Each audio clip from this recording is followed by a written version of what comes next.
नमस्कार दोस्तों, कथा मंच में आपका स्वागत है। पौराणिक समय में सरियाती नामक एक राजा हुए जो व्यवस्थ मनु के 10 पुत्रों में से एक थे। एक बार राजा सरियाती अपने परिजनों के साथ वन विहार करने के लिए निकले।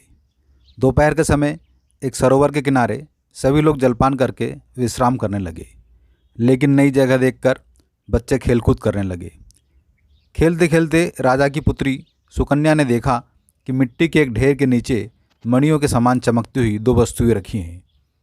उन्हें देखते ही वह उन्हें निकालने के लिए आतुर हो उठी। राजकुमारी सुकन्या ने एक लकड़ी से उन चमकीली चीज़ों को निकालने की कोशिश की, लेकिन निकालने के प्रयास में दोनों चमकती हुई वस्तुएं बुझ गईं। यह देख सुकन्या को बड़ा आश्चर्य हुआ। वह दौड़कर पिता के पास में गई और सारी बात बता दी।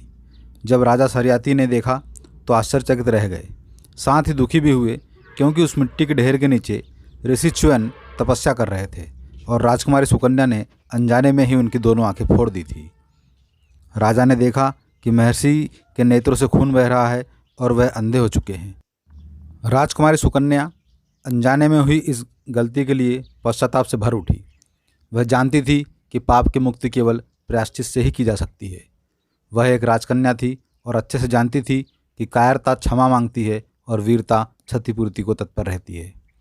अपनी गलती स्वीकार करते हुए उसने घोषणा की कि मैं आज से ही आजीवन इनकी धर्मपत्नी बनकर इनकी सेवा करूंगी। यही मेरे पाप का प्रायश्चित होगा।